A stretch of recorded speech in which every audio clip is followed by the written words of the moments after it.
But yeah, we have gone on a lot about the box art and sort of neglecting everything else. They work like hard, tirelessly for about a year or two just for one guy to just slip it up. That looks like a very badly designed Western RPG. Is there something you know about Tekken 8 that we don't? That hasn't been announced yet. No. All right, so I guess this is the first one of these little chats we're doing. So I guess should everyone sort of introduce themselves? Yeah, go first, Arya. I'm Arya. I have a YouTube channel. It's called That Blaster Salami, and it's about fighting games. Please check it out. Hey guys, my name is Jammers.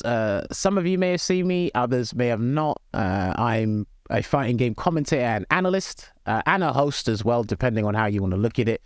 You predominantly see me doing a lot of work or just things revolving around Street Fighter or fighting games in general.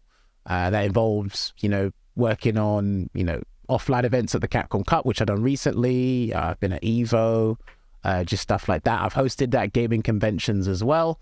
I'm a very loquacious person, and they brought me on here to talk some more. Fantastic.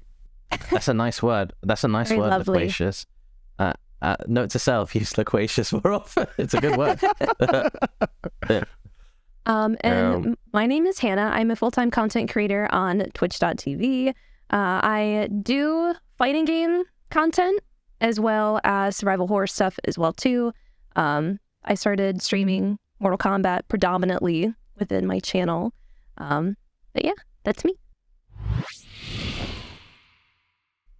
Right now, of course, nothing solid about MK12, but I guess we have a better idea of what, well, especially with Street Fighter 6, because there have been 2 betas and we played it a bunch, and we have a better idea of what Street Fighter 6 is, and Tekken 8 is starting to form some sort of outline to it in terms of what we can expect.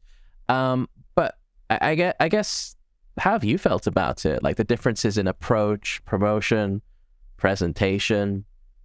And I like both approaches because I know it's Street Fighter. Like, they've displayed a lot more with communication in regards to not only their new system or new fighting mechanic in the game, but characters on the roster. I think we actually just found out about the base roster, I think like maybe 2 or 3 days ago, of everyone that's still kind of coming on.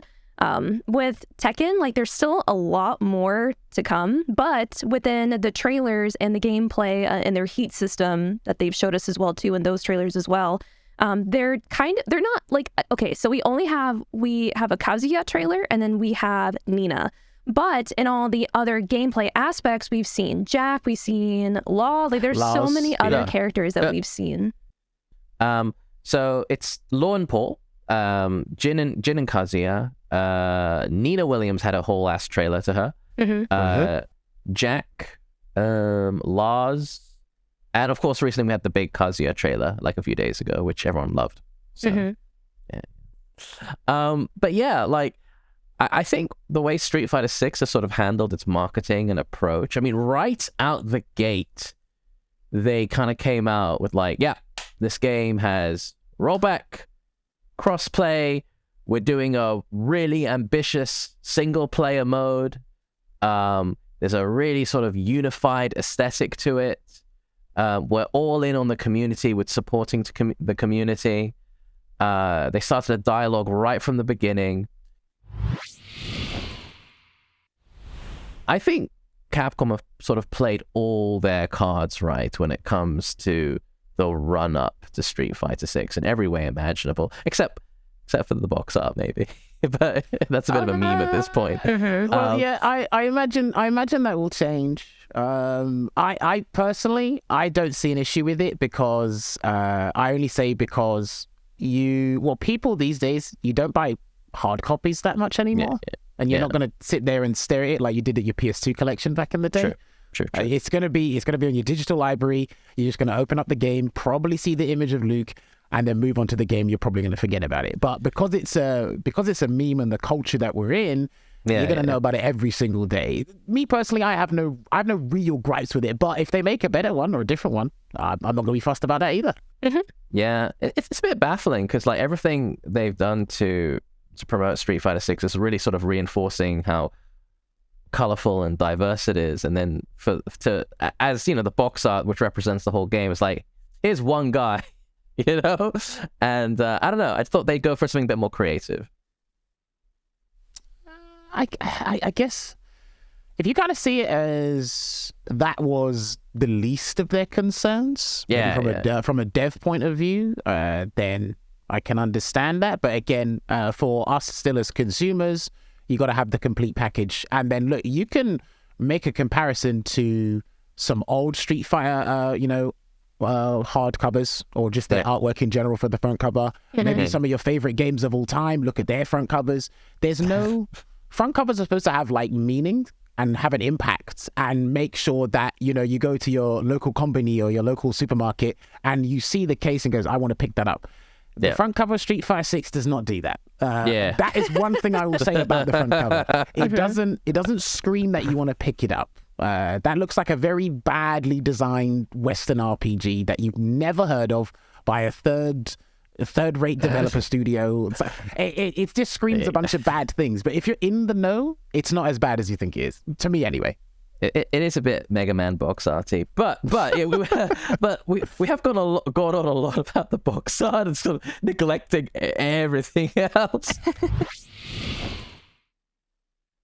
And Jammers, since you're like the Street Fighter guy on this podcast, I mean, what are your thoughts on Street Fighter 6 and how it's developing and how it's shaping up? First of all, I think they've, like you said before, just to reiterate, I think they handled how they've been marketing and just managing the game in general extremely well, because obviously for those of you who don't know, or it's unbeknownst to you, the character roster did get leaked after the game got announced. It's unfortunate. I remember that. Yeah, so basically all the characters on there, at least the starting roster's been complete, but we saw them through artwork before.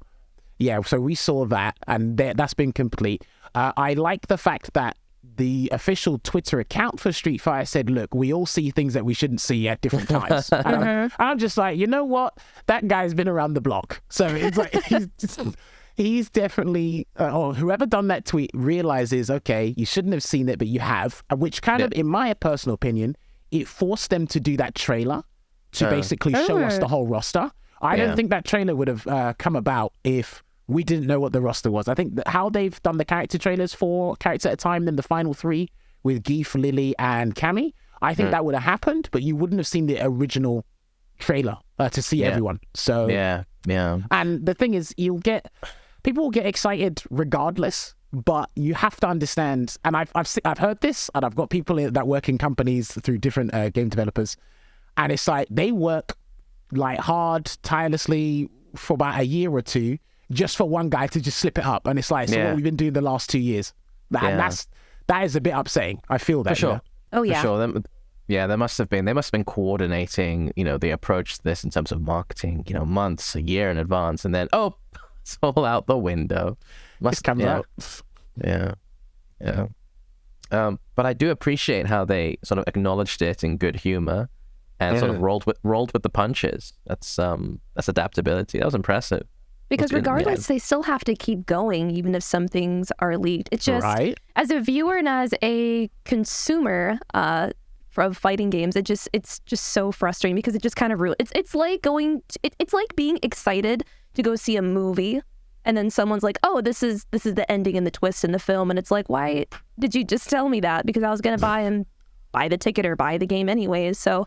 Game leaks, especially within the fighting game community, it's extremely frustrating because now that we know that the characters that we did see, like, they're going to be there, but it would have been better for us to know at the time where Capcom felt comfortable to release and have these trailers. I'd say, this is weird because, like, the only counter argument that I have to that is... We're paying a lot. Well, I say we're paying a lot of money to buy games these days. We're basically going full circle. That's another topic entirely about how much we should be paying for games. But with Street Fighter 5, we got 16 characters on launch, and then I think Season 1 DLC was showcased to us. But then Season 2, they were all silhouettes. But they expected you to pay for characters you didn't know that were coming. Right, and then the thing is, you didn't know, especially in the competitive scene, I didn't you know didn't know if that. that character, you didn't know if that character was going to be a complete dud or going to be the best character in the game, which Akuma was one of the best characters in the game at the time. Of course. Yeah. So people I think people just lack patience in general. Yeah. I think you should just Agreed. wait. I don't think like the Street Fighter community deserve another beta before release. That's just my opinion. But when it comes to knowing what's coming, they're like, we want to know. But that's just how society works now. You just want to know everything. When it's like, no, just do something else. Wait a couple of months. The game's going to be with you eventually. If you know now, what's it really going to change? The game's going to come out June 2nd anyway. The people who really want the information now are the content creators, because they need to generate stuff. And the other people, well, I hope other people can wait. But the fact that we do know, at least I know what I'm paying for now, if that makes sense. Before, you didn't really know what you're paying for, and you could be paying $70 upwards for something that didn't quite work out as you imagined it. So it's tit for tat. It's 50-50 for me and how things have worked out. But like we said before, I'm really pleased with how Capcom have handled the promotion. And again, we're edging closer to the game's release anyway, so I can't wait. Yeah, it's very, very close now. And I think like just out of the gate, they've been all on it in terms of just communication and transparency. So I'm really, really impressed.